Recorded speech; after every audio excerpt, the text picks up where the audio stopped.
হেই বন্ধুরা, আজ আমি হাজির হয়েছি 2016 সালে মুক্তিপ্রাপ্ত একটি south Korean horror action movie train to Busan নিয়ে।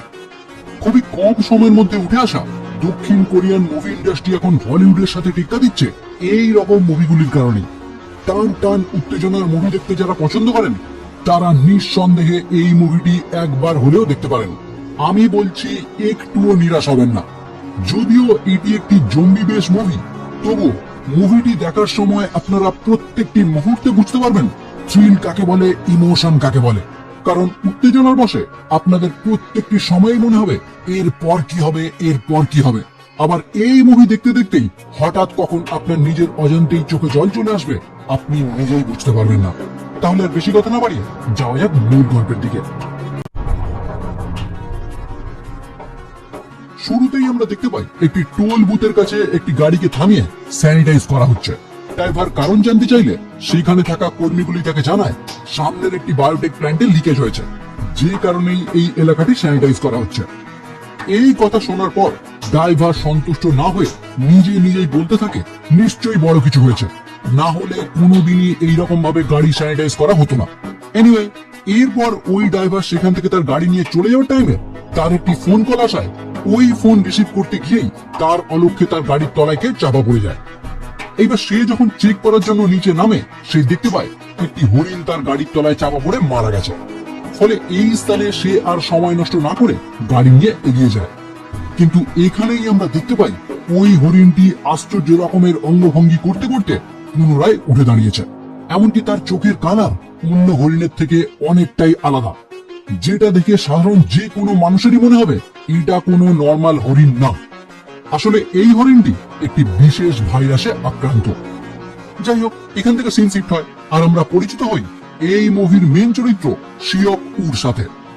প্রথমেই বলে দিচ্ছি, সাউথ কোরিয়ান মুভি হওয়ার কারণে এখানকার নামগুলো একটু খটোমটো, তাই আমার প্রোনাউন্সিয়েশন ঠিকঠাক নাও হতে পারে। তাই যদি কোনো ভুল হয় দয়া করে মার্জনা করবেন। এনিওয়ে, শিওকু একজন ফান্ড ম্যানেজার হওয়ার কারণে তার লাইফে সে খুবই ব্যস্ত। পরিবার পরিজনকে সময় দেওয়ার মতো তার হাতে একটুও টাইম নেই, যে কারণে তার ওয়াইফের সাথে তার সম্পর্ক শেষ হতে চলেছে। আর বর্তমানে তারা দুজন একদমই আলাদা থাকে। কিন্তু শিওকুর মেয়ে সুয়ান এখনো তার বাবার সঙ্গে থাকে। যদিও বাবা তাকে একদমই টাইম দিতে না পারায় সেও অল টাইম তার মায়ের কাছেই চলে যেতে চায়। কিন্তু শিওকু তার মায়ের কাছে তাকে আজ নিয়ে যাবে, কাল নিয়ে যাবে বলে প্রতিদিনই কাটিয়ে দেয়। কিন্তু নেক্সট দিন তার মেয়ের জন্মদিন হওয়ার কারণে শিওকু তার মেয়ের জন্য একটি গিফট নিয়ে বাড়িতে উপস্থিত হয়। কিন্তু যখনই সুয়ান তার বাবার আনা গিফট ওপেন করে, তখনই সে দেখতে পায় কিছুদিন আগেই ক্রিসমাসে মানে বড়দিনে তার বাবা তাকে এই একই জিনিস উপহার দিয়েছিল, যেটা দেখে সুয়ানের মন আরো খারাপ হয়ে যায়। তাই সঙ্গে সঙ্গে সে তার বাবার কাছে বায়না করতে শুরু করে আগামীকালই সে বুসানে যেতে চায় তার মায়ের সাথে দেখা করতে। কিন্তু শিওকু তার মেয়েকে বোঝাতে শুরু করে তার হাতে এই সপ্তাহে একদমই টাইম নেই, তাই আগামীকাল তার মায়ের সাথে দেখা করা তার পক্ষে একদমই সম্ভব না। সুয়ান এই কথা শুনেই কাঁদতে কাঁদতে তার বাবাকে জানায়, তুমি প্রতিবারই এই একই রকম কথা বলো, কিন্তু কোনোদিনই তোমার টাইম হয় না। তাই তুমি যদি কালকে আমাকে নিয়ে যেতে না পারো তাহলে আমি একাই চলে যাব। পরবর্তীতে আমরা দেখতে পাই শিওকুর মা তাকে একটি ভিডিও ক্যামেরায় সুয়ানের একটি স্কুলের প্রোগ্রামের ভিডিও দেখায়, যেখানে সে দেখতে পায় তার মেয়ে স্কুলের একটি অনুষ্ঠানে একটি গান করার টাইমে মাঝপথেই থেমে যায়। কারণ ওই অনুষ্ঠানে তার বাবার উপস্থিত থাকার কথা ছিল, কিন্তু দর্শকদের মধ্যে সে যখন তার বাবাকে দেখতে পায়নি তখনই সে তার গান থামিয়ে দেয়। আর এই ভিডিও দেখে শিওকুর খুবই খারাপ লাগতে শুরু করে, যে কারণে নেক্সট দিন সকালেই সে তার মেয়েকে নিয়ে বেরিয়ে পড়ে স্টেশনের উদ্দেশ্যে, যেখানে তারা KDX 101 ট্রেনে উঠে পাড়ি দেয় বুসানের উদ্দেশ্যে। এবার ওই ট্রেন ছাড়ার আগেই আমরা দেখতে পাই ট্রেন গার্ডের চোখ এড়িয়ে একটি মেয়ে দৌড়ে ওই ট্রেনের মধ্যে প্রবেশ করে, যার পায়ে কোনো কিছু একটা কামড়ানো দাগ ছিল। এমনকি সেই জায়গা থেকে খুব রক্তও পড়ছিল। সে ট্রেনে উঠেই প্রথমে একটি বাথরুমের ভেতর ঢুকে লুকিয়ে পড়ে, কিন্তু ক্ষণিকের মধ্যেই তার শারীরিক অবস্থা খারাপ হতে শুরু করে। এদিকে ট্রেন ছাড়ার টাইমে সুয়ান তার সিটে বসেই ট্রেনের বাইরে দেখতে পায় একটি লোক স্টেশনের মধ্যে থাকা একটি গাড়ির উপর লাফিয়ে তাকে ফেলে দিয়েছে। এবার ব্যাপারটা কিছু বুঝে উঠতে না পারায় সে তার বাবাকে বলতে যাবে, কিন্তু সে দেখতে পায় তার বাবা এতক্ষণে ঘুমিয়ে পড়েছে। তাই এই নিয়ে কোনো কথা না বলেই সে তার সিট থেকে উঠে একাই বাথরুমে চলে যায়। অন্যদিকে আমরা দেখতে পাই যে মেয়েটি ট্রেন ছাড়ার টাইমে ট্রেনে উঠে বাথরুমে লুকিয়ে পড়েছিল, সে এখন এতটাই অসুস্থ যে বাথরুম থেকে বেরিয়ে নিচে লুটিয়ে পড়ে। যেটা দেখে ওই ট্রেনের মধ্যে থাকা একটি ক্রু মেম্বার তার কাছে এগিয়ে গিয়ে যখন দেখতে পায় মেয়েটি জ্ঞান হারিয়েছে, তখনই সে ওয়্যারলেস এর মাধ্যমে মেডিকেল টিমকে জানায় সাহায্যের জন্য। এদিকে সিওকুর ঘুম ভাঙলে পাশের সিটে সে তার মেয়েকে দেখতে না পেয়ে এদিক ওদিক খুঁজতে শুরু করে। আর এতক্ষণে এই অসুস্থ মহিলাটি পুরো জম্বিতে পরিণত হয়। প্রথমেই সে তার কাছে থাকা ওই মহিলা ক্রু মেম্বারটিকে আক্রমণ করে, যে কারণে কিছুক্ষণের মধ্যেই ওই মহিলাটিও একটি জম্বিতে পরিণত হয়। এবার ট্রেনের বাকি যাত্রীরা প্রথমে কিছু বুঝে উঠতে না পারলেও এখন তারা সবাই ছোটাছুটি করতে শুরু করে এই বগি ছেড়ে অন্য বগিতে পালিয়ে যাওয়ার জন্য। কিন্তু ওই জম্বি দুটি একের পর এক মানুষের উপর আক্রমণ করতে থাকে, আর যাদের উপরেই তারা আক্রমণ করে কিছুক্ষণের মধ্যে তারাও জম্বিতে পরিণত হয়। ফলে ক্ষণিকের মধ্যেই ওই রেকে একটি বড় সড়ো বিশৃঙ্খলা সৃষ্টি হয়। এদিকে শিওকু তার মেয়েকে খুঁজতে খুঁজতে ওই বগিতে এসে পৌঁছলে এক লাস্ট সে তার মেয়েকে একটি বাথরুমের সামনে দেখতে পায়। কিন্তু এতক্ষণে জম্বিরা তার দিকে ছুটে আসছে তার উপর আক্রমণ করার জন্য। যেটা দেখতে পেয়েই সে তার মেয়েকে কোলে তুলে নিয়ে সামনের দিকে দৌড়াতে শুরু করে, আর কোন ক্রমে নেক্সট একটি কামরায় প্রবেশ করে সেখানকার দরজা বন্ধ করে দেয়। কিন্তু দরজা বন্ধ করার আগেই সে লক্ষ্য করে একটি দম্পতি ওই কামরার বাইরে এখনো রয়ে গিয়েছে। কিন্তু এটা দেখার পরেও শিওকু দরজা বন্ধ করে দেয়, যদিও এট লাস্ট ওই দম্পতি পুরোপুরি সুরক্ষিতভাবে তাদের বগিতে প্রবেশ করে। এরপরই তারা ওই দরজা পুরোপুরি লক করে দেওয়ার চেষ্টা করে, কিন্তু শিওকু জানায় দরজা লক করার কোনো প্রয়োজন নেই, কারণ জম্বিরা দরজা ওপেন করতে পারে না। এমনকি তারা যদি কোনো মানুষকে দেখতে না পায় তাহলে তাদের এই উত্তেজনাও পুরোপুরি থেমে যাবে, যে কারণে তারা সঙ্গে সঙ্গেই ওই দরজাটি খবর কাগজ দিয়ে ঢেকে দেয়, যাতে এপার থেকে ওপার কোনোভাবেই না দেখা যায়। এরপর দেখা যায় যে কাপেলটি লাস্ট টাইমে ওই কামরায় প্রবেশ করেছে, মানে সাংহোয়া ও তার ওয়াইফ শিয়ং কিয়ং, শিওকুর উপর খুবই রেগে যায়, কারণ সে তাদেরকে দেখতে পেয়েও দরজা বন্ধ করে দিয়েছিল। তাই সাংহোয়া শিওকুর জামার কলার ধরে তাকে তাদের কাছে ক্ষমা চাইতে বলে, কারণ তার ওয়াইফ প্রেগনেন্ট এটা দেখার পরেও সে কিভাবে দরজা বন্ধ করে দিতে পারে। কিন্তু এরপরেও শিওকু তাদের কাছে ক্ষমা চাইতে নারাজ, কারণ সে জানায় এই টাইমে আগে নিজে কিভাবে বাঁচবো সেটাই ভাবা উচিত। অন্য কাউকে হেল্প করতে গিয়ে এই টাইমে নিজে বিপদে পড়ার কোনো মানেই হয় না। যাই হোক, এরপরেই ট্রেনের ড্রাইভার ইন্টারকমের মাধ্যমে সকল যাত্রীদেরকে উদ্দেশ্য করে জানায় এই ট্রেন বুসান পর্যন্ত যাবে না, ট্রেনটি পরবর্তী ডেগু স্টেশনে গিয়ে থেমে যাবে, যেখানে সকল যাত্রী সেফটির জন্য আগে ভাগে সেনাবাহিনী মজুত করা হয়েছে, তাই যাত্রী সাধারণের ভয় পাওয়ার কোনো কারণ নেই। এদিকে এতক্ষণে শিওকু জানতে পেরেছে যে বায়ো প্ল্যান্ট থেকে এই ভাইরাসটি ছড়িয়ে পড়েছে তাদের সাথে ওর নিজের অফিসের সরাসরি লিঙ্ক আছে। যাই হোক, ট্রেনের ড্রাইভার এই ঘোষণা করার পরেই ওই ট্রেনে উপস্থিত ইয়ংসুক নামক একজন ধনী ব্যক্তি তার পরিচিত কাউকে ফোন করে জানতে পারে ডেগু স্টেশন সাধারণ মানুষের জন্য সেফ না, কারণ যে ভাইরাসটি তাদের ট্রেনে ছড়িয়েছে সেটা অলরেডি পুরো দেশের দক্ষিণ দিকে ছড়িয়ে পড়েছে, যার মধ্যে ওই ডেগু স্টেশনে পড়ে। এবার এই কথাটাই শিওকু কিছুটা শুনতে পেয়ে তার পরিচিত একজন ক্লায়েন্টকে ফোন করে তার থেকে জানার চেষ্টা করে ডেগু স্টেশন সাধারণ মানুষদের জন্য নিরাপদ কিনা। সে জানায় লাস্ট পাওয়া খবর অনুযায়ী ওই স্টেশনে সেনাবাহিনী পাঠানো হলেও সাধারণ মানুষদেরকে সেখান থেকে বাড়ি ফিরতে দেওয়া হবে না, তাদেরকে জোর করে কোয়ারেন্টাইন করা হবে। এবার কোয়ারেন্টাইন কি সেটা নিশ্চয়ই আর এখন বলতে হবে না, কারণ করোনা টাইমে আমরা প্রায় প্রত্যেকেই জেনে গেছি কি এই কোয়ারেন্টাইন। যাই হোক, এই শুনে শিওকু তার ক্লায়েন্টকে রিকোয়েস্ট করে তাকে এবং তার মেয়েকে সে যেন কোনোভাবে ওই স্টেশন থেকে উদ্ধার করে, কারণ সে চায় না তার ওই বাচ্চা মেয়েকে নিয়ে কোয়ারেন্টাইনে থাকতে। এমনকি ওই ক্লায়েন্টকে শিওকু অফার করে সে যদি তাকে সঠিকভাবে ওই স্টেশন থেকে বাইরে বেরোতে হেল্প করে তাহলে বিনিময়ে ব্যবসায়িক দিক থেকে সে তাকে বিনা স্বার্থে হেল্প করবে। ফলে তার ক্লায়েন্ট তাকে জানায় সবাই যখন মেন গেট দিয়ে বাইরে বেরোবে তুমি তখন মেন গেট দিয়ে না বেরিয়ে পূর্ব দিকের গেট দিয়ে বাইরে বেরোবে, আমার লোক সেখানেই থাকবে তোমাকে রিসিভ করার জন্য। যাই হোক, এট লাস্ট দেখা যায় ট্রেন ডেগু স্টেশনে প্রবেশ করলে সাধারণ যাত্রীরা ভয়ে ভয়ে ট্রেন থেকে নেমে বাইরে বেরোনোর উদ্দেশ্যে রওনা হয়, কিন্তু তারা লক্ষ্য করে পুরো স্টেশন অস্বাভাবিকভাবে খালি। তারাও সকলে সাহস নিয়ে সামনের দিকে এগিয়ে যায়। এইবার সবাই যখন মেন গেটের দিকে রওনা হয় শিওকু তার ক্লায়েন্টের কথা মতো অন্য একটি গেটের দিকে যায়। ফলে কৌতূহল বশত তার মেয়ে তার থেকে জানতে চায় আমরা কেন এই গেট দিয়ে বের হচ্ছি। শিওকু তখন তার মেয়েকে জানায় এই গেট দিয়ে বের হলে আমরা নিরাপদে বাড়ি পর্যন্ত পৌঁছতে পারবো। এবার এই কথা শুনে তার মেয়ে তাকে বলে তাহলে আমি বাকি সবাইকেও ডাকি, কিন্তু তার বাবা তাকে জানায় এই টাইমে বাকি সবার কথা ভাবলে একদমই চলবে না, এখন নিজে কিভাবে বাঁচবো এটাই আগে ভাবা উচিত। এইবার সুয়ান তার বাবার মুখে এই কথা শুনে কাঁদতে কাঁদতে তার বাবাকে জানায় এই কারণেই মা তোমার সাথে থাকে না, কারণ তুমি খুবই স্বার্থপর। এই টাইমে দেখা যায় তাদের কাছে একটি ভিখারি চলে আসে। শিওকু তাকে দেখেই মেন গেট দিয়ে বেরোনোর কথা বলে, কিন্তু ভিকারিটি তাকে জানায় সে ওই গেট দিয়েই বাইরে বেরোবে। আসলে শিওকু যখন তার ক্লায়েন্টের সাথে ফোনে কথা বলছিল, তখন ওই ফোনের পুরো কথোপকথন ট্রেনে থাকাকালীন এই ভিকারিটি শুনে নিয়েছিল। তাই সে এখন জেনে গেছে এই গেট দিয়ে বাইরে বের হলেই সে বাঁচতে পারবে। অন্যদিকে ট্রেনের সকল যাত্রীরা মেন গেট দিয়ে বাইরে বের হতে গেলে তারা লক্ষ্য করে সেখানে থাকা সমস্ত সেনাবাহিনী অলরেডি জম্বিতে পরিণত হয়েছে, যারা তাদেরকে দেখা মাত্রই তাদের উপর আক্রমণ করে, যার ফলে অনেকেই এফেক্টেড হয় আর বাকিরা কোনো ক্রমে আবারও স্টেশনের ভিতরের দিকে দৌড়াতে শুরু করে। এদিকে শিওকু দেখতে পায় ওই গেট দিয়ে একটি সেনাবাহিনীর অফিসার হেঁটে আসছে, যেটা দেখে ওই ভিকারিটি আর শিওকু দুজনেই তার দিকে দৌড়াতে শুরু করে।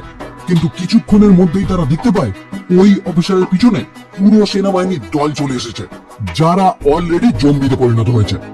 এটা দেখেই তারা দুজন আবারও পিছনের দিকে দৌড়াতে শুরু করে আর দেখতে পায় একটি জম্বি সুয়ানকে অ্যাটাক করতে যাবে, সেই টাইমে সাংহোয়া ওই জম্বিটিকে মেরে তার মুখ থেকে সুয়ানকে বাঁচিয়ে তাদের সাথে নিয়ে দৌড়াতে থাকে।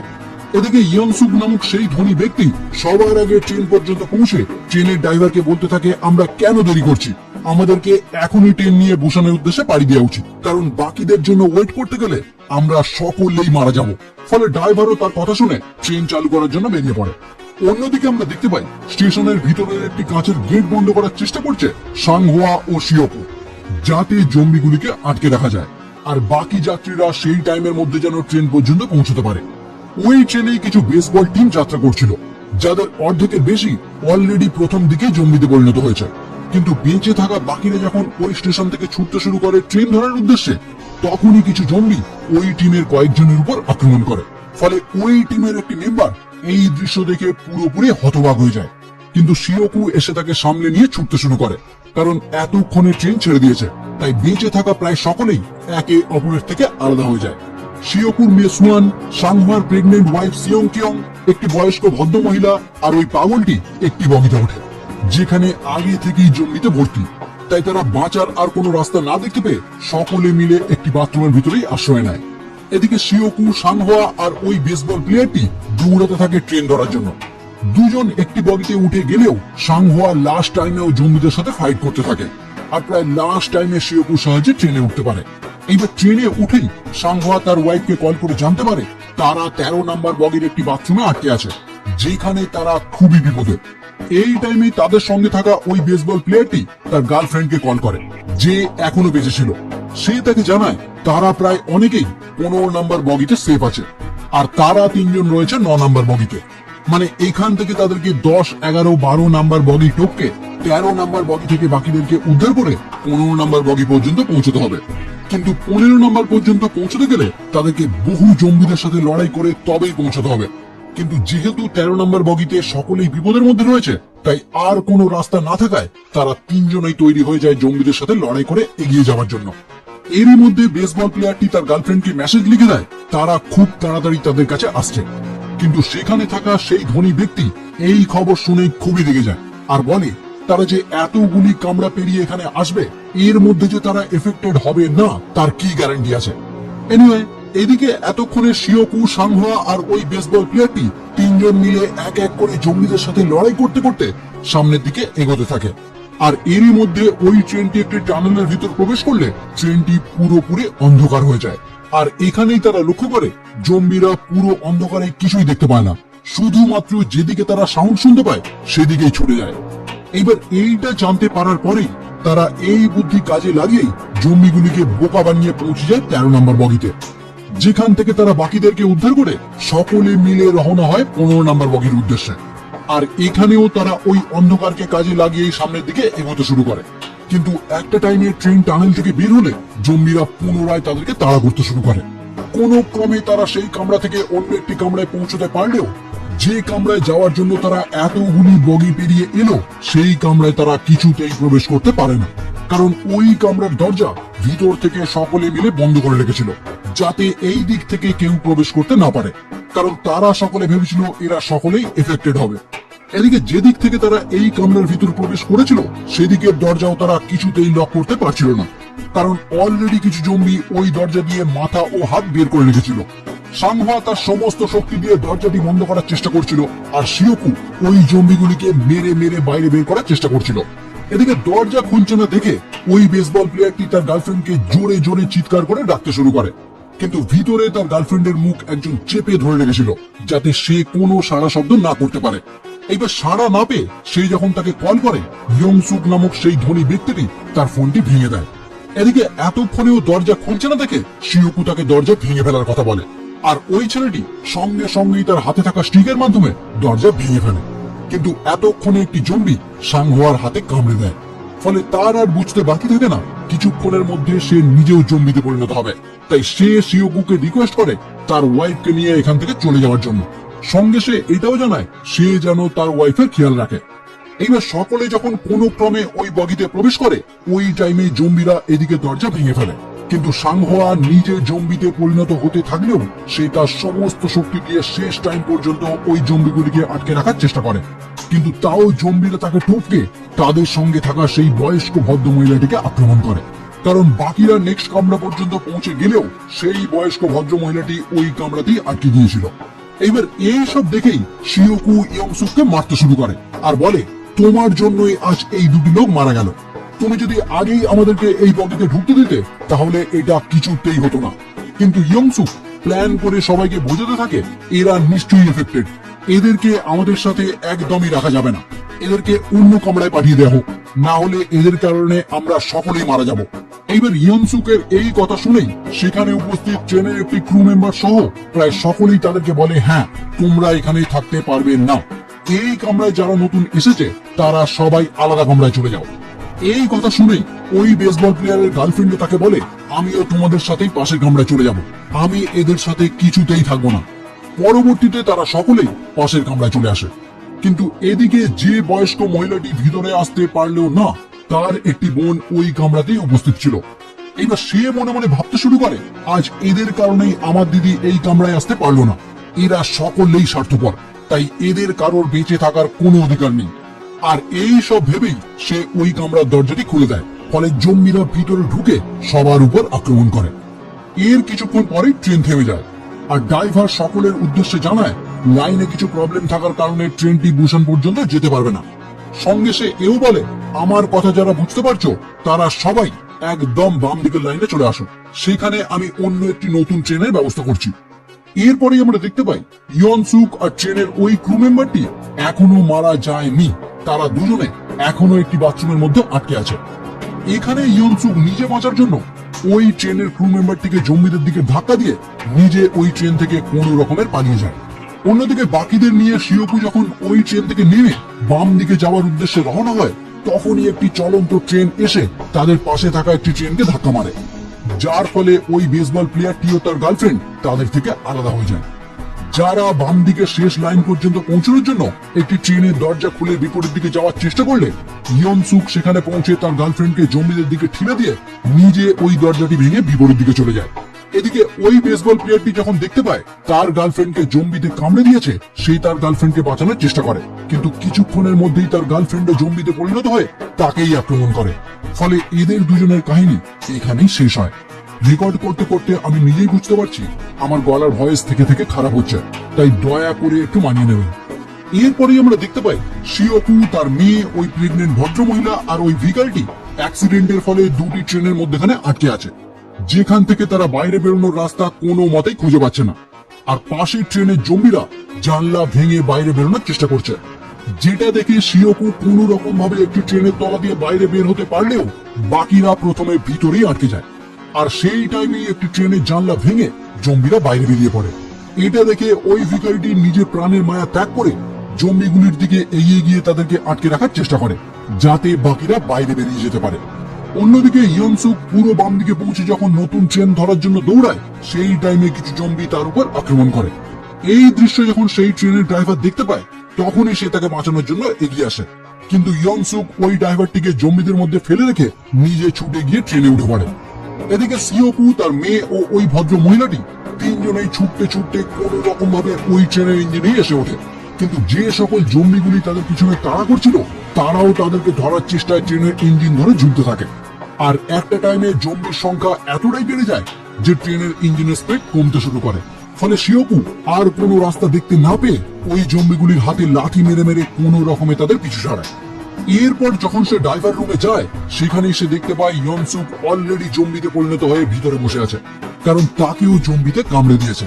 এইবার শিওকুকে দেখেই সে তার উপর আক্রমণ করতে আসে। যদিও অনেক কষ্টে বুদ্ধি খাটিয়ে ইয়নসুককে সে ট্রেন থেকে নিচে ফেলে দেয়, কিন্তু তার আগেই ইয়নসুক তাকে কামড়ে দিয়েছে। মানে আর কিছুক্ষণের মধ্যেই সে নিজেও জম্বিতে পরিণত হবে। আর এটা বুঝতে পেরেই সে তাড়াতাড়ি করে তার মেয়ে আর ওই ভদ্র মহিলাটিকে ড্রাইভারের রুমে বসিয়ে ভালো করে বুঝিয়ে দেয় কিভাবে ব্রেক মেরে ট্রেনটি থামাতে হবে। আর তার মেয়েকে বলে, তুমি যাই হোক না কেন সব সময় এই আন্টির সঙ্গেই থাকবে, আর বুসানে পৌঁছে নিজের মায়ের কাছে চলে যাবে। কিন্তু এই মুহূর্তে দেখা যায় সোয়ান তার বাবাকে ছাড়তে একদমই রাজি না। সে তার বাবার হাত চেপে ধরে রাখে, কিন্তু তার বাবা প্রায় জোর করে তার হাত ছাড়িয়ে বাইরে বেরিয়ে ট্রেনের ইঞ্জিনের একদম পিছনে চলে আসে, যেখানে দাঁড়িয়ে সে তার মেয়েকে নিয়ে পুরনো অনেক স্মৃতি মনে করতে থাকে। আর তারপর আস্তে আস্তে জম্বিতে পরিণত হয়ে একটা টাইমে ট্রেন থেকে নিচে পড়ে যায়। আপনাদের আগেই বলেছিলাম, জম্বি মুভি হলেও আপনাদের অজান্তেই কখন যে নিজের চোখে জল চলে আসবে আপনি নিজেই বুঝতে পারবেন না। এই সিন দেখে চোখে জল আসবে না এরকম মানুষ হতেই পারে না। যাই হোক, এট লাস্ট ট্রেনটি বুসানে এসে পৌঁছালে তারা ট্রেন থেকে নেমে সামনের একটি টানেলের দিকে এগিয়ে যায়। কিন্তু টানেলের বিপরীত দিকে কিছু আর্মির অফিসার বন্দুক নিয়ে দাঁড়িয়ে আছে, যাদের উপর অর্ডার আছে টানেলের বিপরীত দিক থেকে যেই আসুক না কেন তাদেরকে মেরে ফেলার জন্য। এবার আর্মির অফিসারগুলি যখন তাদেরকে দেখতে পায়, টানেলের ভিতর অন্ধকারের কারণে তারা পরিষ্কারভাবে বুঝতে পারে না এরা মানুষ না জম্বি। এই কারণেই তারা তাদের হেডকোয়ার্টারে খবরটি জানায়, আর হেডকোয়ার্টার থেকে অর্ডার আসে তাদেরকে গুলি করে মেরে ফেলার জন্য। ফলে অর্ডার ওয়াইজ একটি সোলজার যখনই তার বন্দুকের ট্রিগার প্রেস করতে যাবে, ঠিক তখনই তার একটি গান শুনতে পায়, যে গানটি সোয়ান গাইছিল। আসলে যে গানটি তার বাবা না আসায় সে স্কুলে গাইতে পারেনি, এখন তার বাবাকে হারিয়ে কাঁদতে কাঁদতে সে ওই গানটি গাইছে। আর এই গানের জন্যই আর্মিরা বুঝতে পারে এরা জম্বি না, এরা মানুষ। তখনই তারা ওইদিকে দৌড়ে গিয়ে তাদের দুজনকে সেখান থেকে উদ্ধার করে। আর এখানেই এই মুভিটি সমাপ্ত হয়। তো কেমন লাগলো বন্ধুরা আজকের ভিডিও? যদি ভালো লাগে তাহলে অবশ্যই লাইক করুন, কমেন্ট করুন, শেয়ার করুন। আর এইরকম ভিডিও সবার আগে পেতে চ্যানেলটি অবশ্যই সাবস্ক্রাইব করে বেল আইকনটি ক্লিক করে দিন।